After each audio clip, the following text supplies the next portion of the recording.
ಇದು ಅಪ್ಪ ಮಗನ ಜುಗಲ್ಬಂದಿ ಹಾವು ಏಣಿ ಆಟದ ಕತೆ. ನಮಸ್ಕಾರ ಎಲ್ರಿಗೂ. ಒಂದಿನ ನನ್ನ ಮಗ ಬಂದು, ಅಪ್ಪ ಹಾವು ಏಣಿ ಆಟ ಆಡೋಣ ಬಾ ಅಂದ. ನಾನು ಒಂದು ಆಟ ತಾನೇ ನೋಡ ಬಿಡೋಣ ಅಂತ ಸ್ಟಾರ್ಟ್ ಮಾಡಿದೆ. ನಿಜ ಹೇಳ್ಬೇಕಂದ್ರೆ ಇತ್ತೀಚೆಗೆ ಕೆಲಸ, ಟೆನ್ಷನ್ನು, EMI ಇವೆಲ್ಲರ ಮಧ್ಯೆ ಮಕ್ಕಳ ಜೊತೆ ಕೂತ್ಕೊಂಡು ಆಟ ಆಡೋಕ್ಕೂ ನಮಗೆ ಟೈಮ್ ಇಲ್ಲ. ಅವತ್ತೊಂದಿನ ನನ್ನ ಮಗ ಬಂದು ಕರೆದಾಗ ಮೊದಲು ನಾನು ಹಂಗೆ ಹೇಳಿದೆ, ಇಲ್ಲ ಕಣೋ ಸ್ವಲ್ಪ ಕೆಲಸ ಇದೆ ಆಗಲ್ಲ ಅಂದೆ. ಅವನು, ಅಪ್ಪ ಪ್ಲೀಸ್ ಒಂದೇ ಒಂದು ಗೇಮ್ ಅಂದ. ಒಂದೇ ಗೇಮ್ ತಾನೇ ಸ್ಟಾರ್ಟ್ ಮಾಡೋಣ ಅಂತ ನೋಡಿದ್ದು. ಕೂತ್ಕೊಂಡ್ರೆ ಅದು ಒಂದು ಗೇಮ್ ಮುಗೀತಿತ್ತಾ? ಚಾನ್ಸೇ ಇಲ್ಲ. ಒಂದು ಗೇಮ್ ಮುಗಿಲೇ ಇಲ್ಲ. 2, 3, 4 ಹೀಗೆ ಗೇಮ್ಸ್ ಆಗ್ತಾನೇ ಇತ್ತು. ನಗ್ನಗ್ತಾ, ಜಗಳ ಮಾಡ್ತಾ, ಚೀಟಿ ಮಾಡ್ತಾ, ಒಬ್ರನ್ನೊಬ್ರು ಕಾಲು ಎಳ್ಕೊಳ್ತಾ, ಕೆಣಕ್ಕೊಂತ ಹೀಗೆ ಆಟ ಮುಂದುವರಿತಾ ಇತ್ತು. ಟೈಮ್ ಹೀಗೆ ಹೋಗಿದ್ದು ಗೊತ್ತಾಗೇ ಇಲ್ಲ.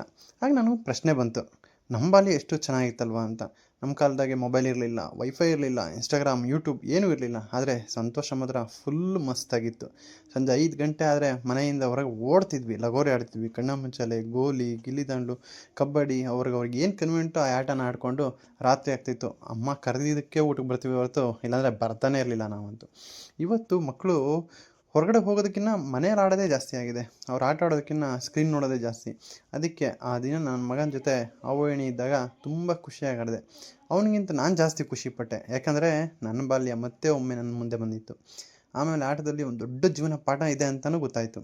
ಏಣಿ ಸಿಕ್ಕಾಗ ಒಂದೇ ಕ್ಷಣದ ಮೇಲೆ ಹೋಗ್ಬಿಡ್ತೀವಿ. ಜೀವನದಲ್ಲೂ ಹಾಗೆ ಒಂದು ಒಳ್ಳೆ ಅವಕಾಶ ಸಿಕ್ಕಿದಾಗ, ಒಂದು ಒಳ್ಳೆ ವ್ಯಕ್ತಿ, ಒಂದು ಸರಿಯಾದ ಗುರು, ನಿರ್ಧಾರ ಸಿಕ್ಕಿದಾಗ ತುಂಬ ಮೇಲೆ ಹೋಗ್ತೀವಿ. ಅದು ನಮ್ಮ ಜೀವನವನ್ನೇ ಬದಲಾಯಿಸ್ಬಿಡುತ್ತೆ. ಆದರೆ ಹಾವು ಕಚ್ಚಿದ್ರೆ, ಅಂದರೆ ನಾವು ಜೀವನದಲ್ಲಿ ತೊಗೊಳೋ ತಪ್ಪು ನಿರ್ಧಾರಗಳು, ಸಮ್ಟೈಮ್ ಗೊತ್ತೋ ಗೊತ್ತಿಲ್ಲದೆ ಒಂದು ತಪ್ಪು ನಿರ್ಧಾರಗಳು ಜೀವನದಲ್ಲಿ ಹಾವು ಕಚ್ಚಿದಂಗೆ. ಅದು ಕಚ್ಚಿದ್ರೆ ಹಾಗೆ ಕೆಳಗಡೆನೂ ಬರ್ತೀವಿ. ನಮ್ಮದವರು ಬಿಟ್ಟೋಗ್ಬಿಡ್ತಾರೆ, ನಮ್ಮದವರು ಕೈ ಕೊಡ್ತಾರೆ, ವ್ಯಾಪಾರದಲ್ಲಿ ನಷ್ಟ ಆಗುತ್ತೆ, ಕೆಲಸ ಕಳ್ಕೊಳ್ಬೋದು, ಎಲ್ಲೋ ಮುಗೀತು ಅನ್ನೋ ಸ್ಥಿತಿಗೆ ಹೋಗ್ಬೋದು.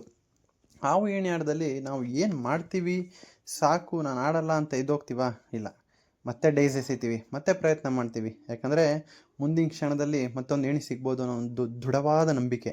ಜೀವನದಲ್ಲೂ ಹಾಗೆ, ಒಂದು ಸೋಲು ಅಂತ ಜೀವನ ಮುಗಿಯೋದಿಲ್ಲ. ಮತ್ತೆ ಪ್ರಯತ್ನ ಮಾಡ್ತೀವಿ, ಮತ್ತೆ ಎದ್ದು ನಿಲ್ತೀವಿ. ನಿಮ್ಮ ಏಣಿ ಯಾವಾಗ ಸಿಗುತ್ತೆ ಅಂತ ಯಾರಿಗೂ ಗೊತ್ತಿರಲ್ಲ.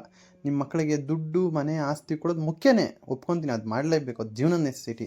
ಆದರೆ ಅದಕ್ಕಿಂತ ಮುಖ್ಯ ನಮ್ಮ ಸಮಯ ಕೊಡಬೇಕು ನಮ್ಮ ಮಕ್ಕಳಿಗೆ. ನಮ್ಮ ಸಮಯ ಕೊಟ್ಟಾಗ ಅವರು ದೊಡ್ಡವರಾದ್ಮೇಲೆ ನಮ್ಮ ಹತ್ರ ಕಳೆದಿದ್ದು ಆ ನೆನಪುಗಳು, ಆ ಒಂದು ಖುಷಿ, ಸಂತೋಷ, ಮತ್ತು ಅವ್ರ ಬಾಲ್ಯದಲ್ಲಿ ಏನೇನಾಯಿತು ಅನ್ನೋದನ್ನು ಒಂದು ಸಿಹಿ ನೆನಪುಗಳನ್ನ ಮೆಲ್ಕಾಕ್ತಾರೆ ಹೊರತು ನಾವು ಕೊಟ್ಟಿರೋ ದುಡ್ಡನ್ನ ಇಟ್ಕೊಳಲ್ವ ಅದು ನಮಗೆ ಗೊತ್ತಿಲ್ಲ. ಒಳ್ಳೆ ಬುದ್ಧಿ, ಒಳ್ಳೆ ಇದು ಕಳಿಸಿದ್ರೆ ಇಟ್ಕೊಳ್ತಾರೆ, ನಡೆಸ್ಕೊಂಡು ಹೋಗ್ತಾರೆ. ಅಕಸ್ಮಾತು ಯಾರು ಸಹವಾಸ ದೋಷಪಟ್ಟು ಆ ಥರ ಏನಾದರೂ ಆಯಿತು ಜೀವನ, ಅದಕ್ಕೆ ಮಕ್ಕಳಿಗೆ ದುಡ್ಡು ಕಾಸು ಕೊಡೋಕ್ಕಿನ್ನ ಜೊತೆಗೆ ಒಂದು ನಂಬಿಕೆ, ವಿಶ್ವಾಸ, ಜೀವನ ಅಂದರೆ ಏನಂತಲೂ ಕಲಿಸಿ. ನಮಸ್ಕಾರ ಎಲ್ರಿಗೂ.